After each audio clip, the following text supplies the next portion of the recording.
নমস্কার বন্ধুরা, আশা করি তোমরা সবাই ভালো আছো। আর ডলির রন্ধনশালা সবাইকে স্বাগত জানাই।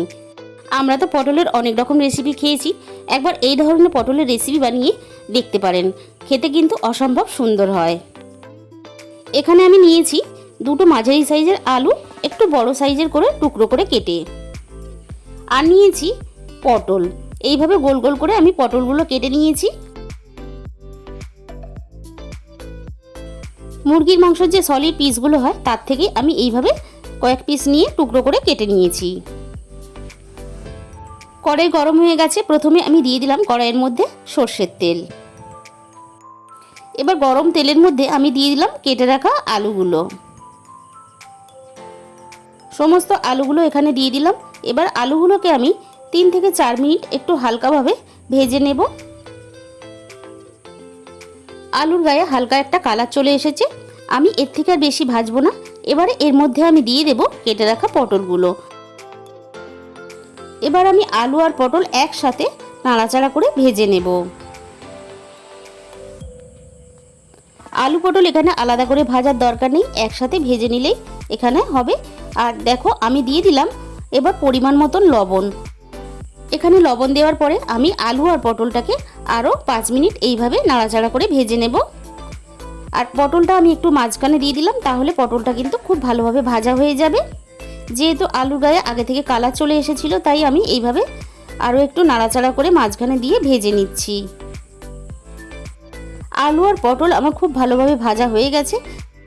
ভাজা পটল আলুগুলো আমি এবার তুলে নেব।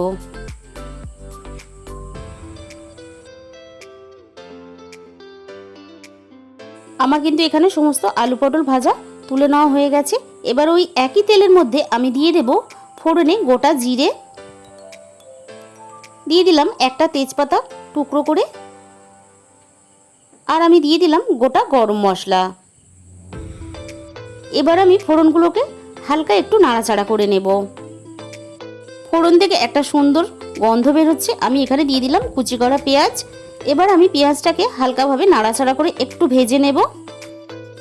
পেঁয়াজগুলো আমি হালকাভাবে নাড়াচাড়া করে ভেজে নিয়েছি, একটা লালচে কালার চলে এসেছে। তারপরে আমি দিয়ে দিলাম আদা রসুন বাটা। এবার আদা রসুন আর পেঁয়াজ দিয়ে খুব ভালোভাবে আমি এখানে একটু কষিয়ে নেব।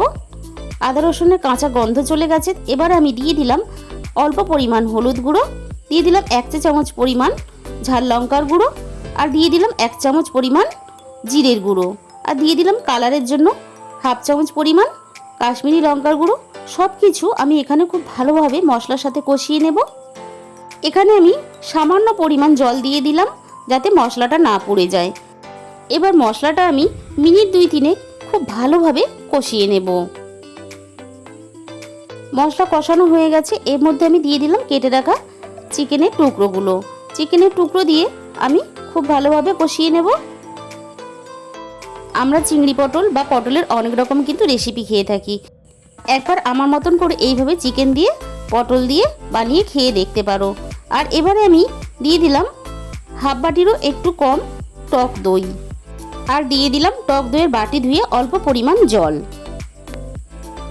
টক দইটা যখন তরকারির মধ্যে ব্যবহার করবে তখন অবশ্যই গ্যাসের আঁচটা একেবারে কমিয়ে দেবে, তা নাহলে টক দইটা কিন্তু ফেটে যেতে পারে। এখানে আমার চিকেনটা খুব ভালোভাবে কষানো হয়ে গেছে।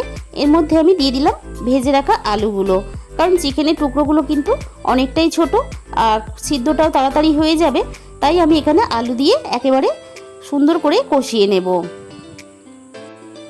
আমার কষানো হয়ে গেছে, দিয়ে দিলাম পরিমাণ মতন জল। এবার সব কিছু খুব ভালোভাবে ঝোলের সাথে আমি মিশিয়ে দেব। লবণটা তো আমি আগে ব্যবহার করিনি, দেখেছো। এবারে আমি দিয়ে দিলাম স্বাদ মতো লবণ। এবার আমি সিদ্ধ হওয়ার জন্য ঢাকা দিয়ে দিলাম। মিনিট 15-20 পরে আমি ঢাকা খুলে চেক করে নিচ্ছি। মাংসটা আমার খুব ভালোভাবে সিদ্ধ হয়ে গেছে, আর আলুটাও কিন্তু খুব ভালোভাবে সিদ্ধ হয়ে গেছে।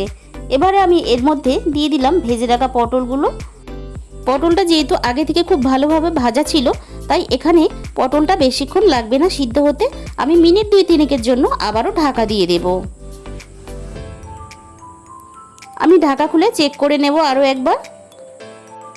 সব কিছু আমার খুব ভালোভাবে সিদ্ধ হয়ে গেছে। এখানে যেহেতু টক দই ব্যবহার করেছি তাই ব্যালেন্স ঠিক রাখার জন্য আমি দিয়ে দিলাম চিনির কয়েকটা দানা। আর এবার সব শেষে দিয়ে দিলাম গরম মশলার গুঁড়ো আর দিয়ে দিলাম 1 চা চামচ পরিমাণ ঘি। ঘি দিলে এখানে সুন্দর একটা স্বাদ আর গন্ধ দুটোই হয়, তবে কারোর যদি ঘিয়ে অসুবিধা থাকে তাহলে সে নাও দিতে পারে। সব কিছু মিশিয়ে দিলাম। আমার কিন্তু পটল চিকেনটা রেডি হয়ে গেছে। আর আজকের রেসিপিটা যদি তোমাদের ভালো লেগে থাকে অবশ্যই একটা ভিডিওতে লাইক করো আর প্রচুর শেয়ার করো। আমার পরিবারে যে সমস্ত নতুন বন্ধুরা এসেছো তাদের কাছে আমার অনুরোধ রইল চ্যানেলটাকে সাবস্ক্রাইব করে পাশে থাকার জন্য। আজকে তাহলে এই পর্যন্ত, দেখা হবে আরও একটা অন্য কোনো রেসিপির সাথে। সবাই ভালো থাকবেন।